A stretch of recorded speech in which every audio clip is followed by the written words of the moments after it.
नमस्कार. मी सतीश कुलकर्णी. अक्कलकोट स्वामी दर्शन त्रैमासिकातर्फे गेली 48 वर्ष स्वामी सेवेच्या प्रचाराचं कार्य चालू आहे. मासिक सुरू होण्यापूर्वी गोगाव तालुका अक्कलकोट जिल्हा सोलापूर या ठिकाणी स्वामी समर्थांचं मंदिर बांधलं गेलं. त्या मंदिराच्या माध्यमातून अक्कलकोटचे स्वामी समर्थ हे घरोघरी पोचवण्याचं भाग्य लाभलं.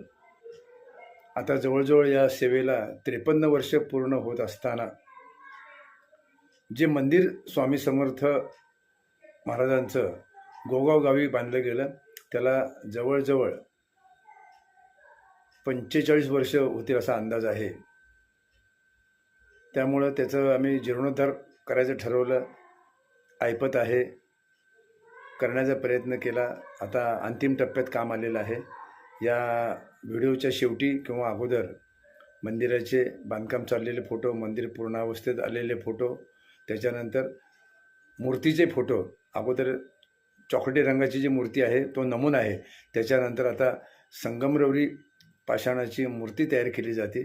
कारण आई दादा गेल्यानंतर आणि आमचे काका गेल्यानंतर या तिघांच्या अस्थी आम्ही शेतामध्ये झाडाच्या रूपाने ठेवलेले आहेत. खड्डा खणून त्यात अस्थी ठेवल्या आणि त्याच्यानंतर झाडं लावली. माझे गुरुवर्य सदानंद महाराजांना 2-3 वेळा दृष्टांत झाला आणि त्या मंदिराचं नूतनीकरण करण्याचा त्यांना दृष्टांत झाल्यानंतर मी त्या तयारीला लागलो. खर्च भरपूर येतो. अनेक खर्चामध्ये हा खर्च करायचं ठरवलं आणि आता जवळजवळ 90% पेक्षा जास्त काम झालेलं आहे. मूर्तीसुद्धा आता जयपूरहून येईल. एवढं करत असताना आमच्याकडं बघण्याचा भक्तांचा दृष्टिकोन असा आहे की तुम्ही कार्य करता, तुम्हाला आशीर्वाद मिळतात, तुमच्या कार्यामध्ये आम्हाला सहभागी करून घ्या, आम्ही फुलाची पाकळी सहकार्य करू. म्हणून मी शक्यतो कोणाला मदत मागितली नाही. परंतु पुन्हा एकदा आमचे गुरुवर्य म्हटले की आपण लोकांना आवाहन करू, सांगू, ज्यांना द्यायचे ते देतील, कोण फूल देईल, कोण पाकळी देईल, परंतु त्यांनाही या कार्यात सहभागी झाल्याचा आनंद होईल. मोठमोठी मंदिरं आहेत, त्यांच्याकडं प्रचंड मदत येते. समुद्रात पाऊस पडून काहीही उपयोग होत नाही. परंतु अशा छोट्या मोठ्या कार्याला जर कुणाला काही मदत करायची असतील तर ते स्वतःहून म्हणतात आणि त्यांनाही वाटू नये की आम्ही मदत का घेतली नाही. त्यामुळं आता 20 तारखेला स्वामी प्रकट दिना दिवशी या मूर्तीची प्रतिष्ठापना करायचा विचार आहे. तयारी आहे. आता फक्त मूर्ती केव्हा येते त्यावर अवलंबून आहे. गुढीपाडव्याच्या दुसऱ्या दिवशी हा आम्ही कार्यक्रम करणार आहोत. ज्या भाविकांना या मंदिर आणि मूर्ती स्थापनेला मदत करायची आहे त्यांनी यथाशक्ती मदत अवश्य पाठवावी. कारण पुन्हा अशी संधी नाही. QR कोड दिले आहेत. संपादक अक्कलकोट स्वामी दर्शन नावाचं खातं पण आहे आणि त्या दिवशी मूर्ती प्रतिष्ठापना दिवशी अभिषेक केला जाईल आणि त्याच्यानंतर पावती आणि प्रसाद पाठवण्यात येईल. त्यानंतरसुद्धा हे जागरूक स्थान आहे. ज्या मंदिरामुळे जर महाराष्ट्रामध्ये नव्हे तर भारतामध्ये स्वामी समर्थांचा प्रचार झाला, म्हणजे स्वामी आहेत आणि अजून तिथं अनेक चमत्कार घडले. अनुभव सांगायचे नसतात म्हणून आम्ही सांगत नाही. आणि सध्या तिथं येणं अडचणीचं आहे. भाविकांना वाटतं जावं, पण आम्ही असतो सोलापूरला. तिथं एक गुरुजी असतात, मदत करणारे स्वयंसेवक पण आहेत.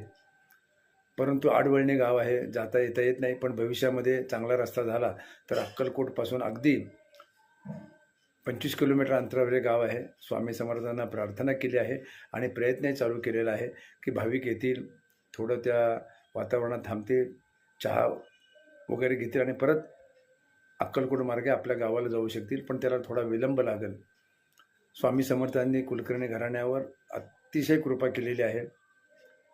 भाविकांना जेव्हा आमचं चॅनल अक्कलकोट स्वामी दर्शन याच्यावरची व्हिडिओ ऐकल्यावर लक्षात येतं, पिठापूरचं कार्य पाहिल्यानंतर लक्षात येतं आणि त्यामुळं आमच्यासारखीच कृपा व्हावी म्हणून आम्ही जास्तीत जास्त चांगलं सांगण्याचा प्रयत्न करतो.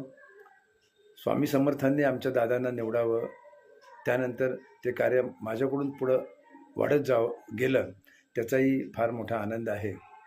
मनुष्य जीवन अत्यंत सोपं आहे. भाविक भक्त आपल्या हाताने अवघड करून घेतात आणि भाविक भक्त देवाच्या उपासनेपेक्षा इतर उचापत्यात आपलं आयुष्य वाया घालवतात.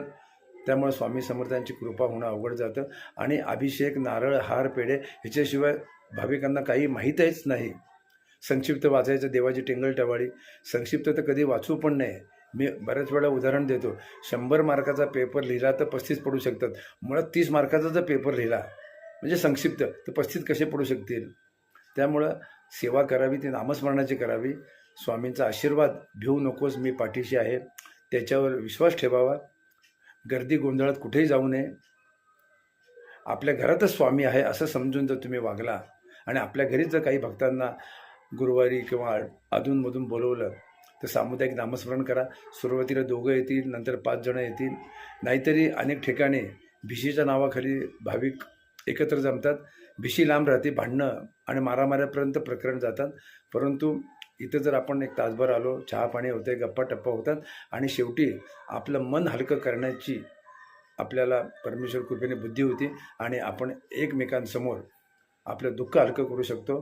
आणि सतत नामस्मरणामुळे स्वामी समर्थाचा आशीर्वाद भिवू नकोस, मी तुझ्या पाठीशी असा प्राप्त होतो. आमच्या घराण्यावर गेली 45 वर्ष स्वामी समर्थांचा प्रचंड आशीर्वाद झालेला आहे. सगळ्याच गोष्टी व्हिडिओला सांगता येत नाही. आजकाल व्हिडिओमध्ये काय सांगितलं जातं ते A1 नवीन जे निघाले आहे तंत्रज्ञान, त्यामुळे स्वामी बोलतात असं दाखवतात, त्या ते परत काहीतरी भरकटलेलं दाखवतात आणि खोटं दाखवल्यामुळं खोट्यावर विश्वास जास्त बसतो. कारण खोट्याचा वेग हा हवेपेक्षा, वाऱ्यापेक्षा जास्त आहे आणि 3-4 वेळा खोटं सांगितलं की तो प्रभाव पडतो आणि खरं लांब राहतं आणि खोटं जवळ येतं आणि खोट्याला मिठी मारल्यामुळं तुमचं नुकसान होतं. आम्ही कधीही बुवाबाजीच्या भानगडीत पडलो नाही, अंधश्रद्धेच्या भानगडीत पडलो नाही, काही खोटं सांगितलं नाही, काही खर्चिक सांगितलं नाही. जी आहे ती वस्तुस्थिती जी समाजात चालू आहे ती मांडली. स्वामी समर्थांना सुद्धा ते कार्य आवडलं आणि आता लवकरच मासिकाला सुद्धा 50 वर्षे पूर्ण होतील. त्याच्याबाबत नवीन व्हिडिओ मी स्वतंत्र करतो. बऱ्याच भाविकांची इच्छा आहे ते मासिक चालू राहावं. त्यांची इच्छा आहे, परंतु जमा खर्च पाहता ते आटोक्यात येत नाही.